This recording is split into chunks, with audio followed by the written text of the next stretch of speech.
Hi, I'm Shelley Escort. I'm the CEO for Africa for TASC. My personal journey has taken me on a little bit of a meander. I left university and, like most South Africans, disappeared off overseas on a working holiday, doing odd jobs here and there, and eventually finding myself as an entry-level job at an asset management company in London. Fast forward 6 years, and I found myself as the global head of operations based in Bermuda for a $1 billion company. If you fast forward 16 years, having taken a break from the corporate world to raise two beautiful boys, which I have to say is the hardest job in the world, and certainly not a cop-out, as most women are led to believe. In 2020, the global resetting, COVID, led me to a time where I was going to reevaluate where I was, what I stood for, what I wanted from my life, and more than that, the legacy that I wanted to leave behind for my children and my children's children. And along came TASC. Being fortunate enough in my personal connections, I was offered an opportunity to start TASC in South Africa in October 2020. Knowing very little about the carbon space, but recognizing a deep need in myself to want to make a difference, I took the challenge head on.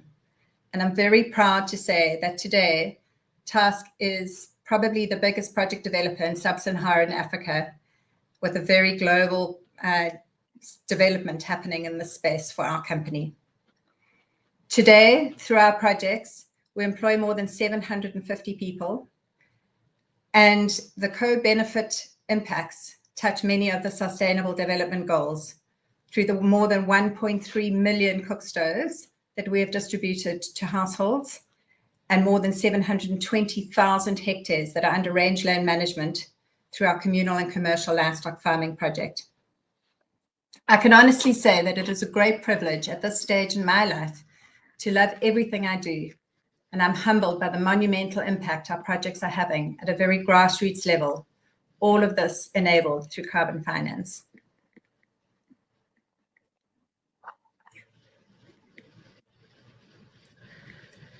TASC is a mission-driven project developer focusing on high integrity, high impact carbon projects at scale. Historically, we've been focused on cook stoves, but our grass project is testament to our ability to diversify across methodologies. We've got a dedicated in-house R&D team, and we are constantly innovating and exploring new methodologies, platforms, and country partnerships. We have a big focus on projects that deliver impact at scale, combined with sound carbon modeling and science.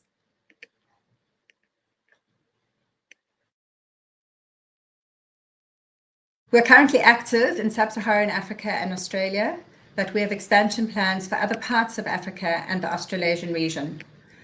Our focus is on jurisdictions where there is advanced Article 6 carbon frameworks or quasi-compliance markets, where it's an enabling environment for a long-term scalable impact.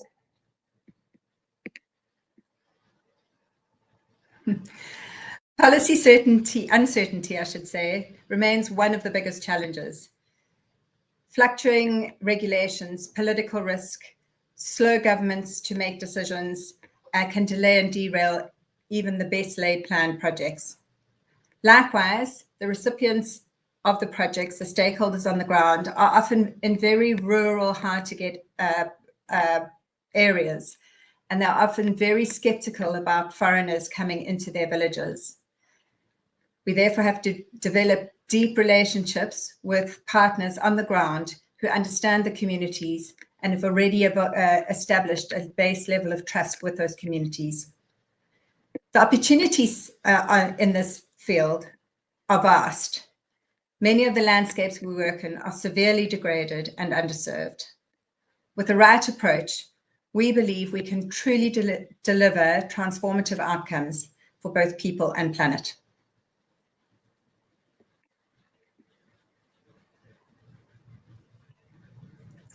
We're very proud of the award and the associated finance mechanism that came from Standard Bank, and it was instrumental in the development of our project. We allowed for early payback of the carbon finance, but also to significantly significantly expand the scope of the project. To date, we've distributed in South Africa alone more than 950,000 clean cook stoves, and the benefits are vast for community health, landscape, and carbon emissions.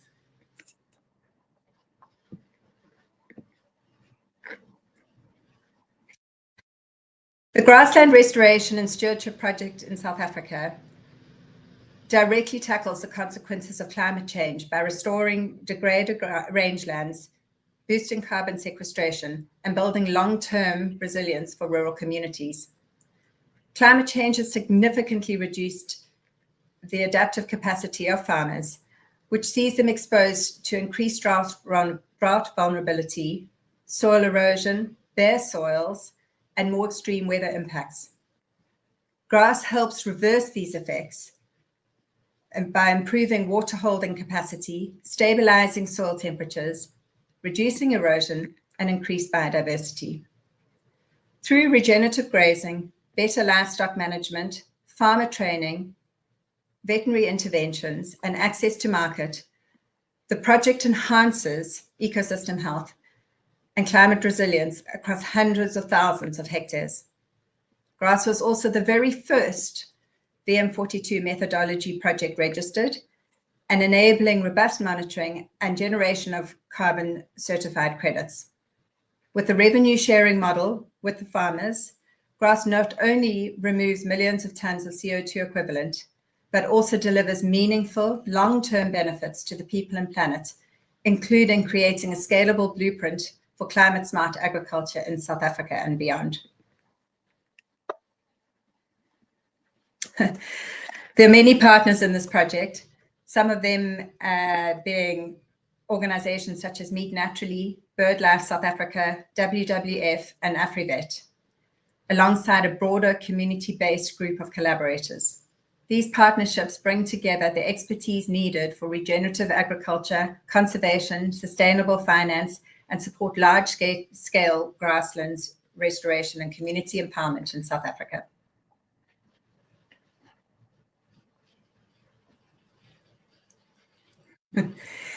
It's not been easy. Regulatory frameworks, particularly Article 6, are constantly evolving, making it difficult to plan and attract long-term investment. The shifting goalposts of some of the international carbon standards has also been complicated, and project validation and financing is quite tricky in those situations. That said, in South Africa, the Compliance Tax Act has been a very enabling environment and a positive example of how frameworks can make a difference. Transparent, well-regulated, and underpinned by clear price signals, the South African government has allowed for a predictable application process for large emitters.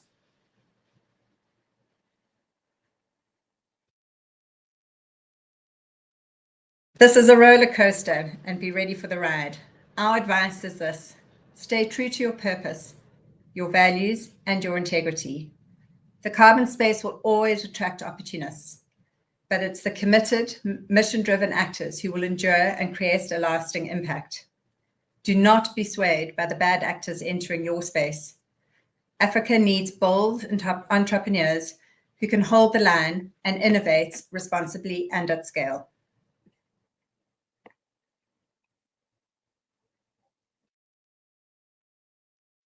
I think CMAS provides an important opportunity to bring together leaders, developers, policymakers, and buyers into one room.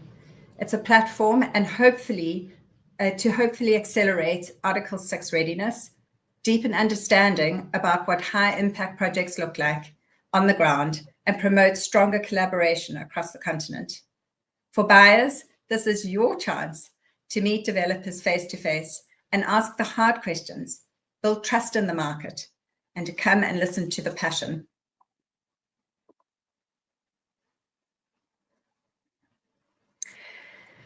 My main message is a rising tide floats all boats.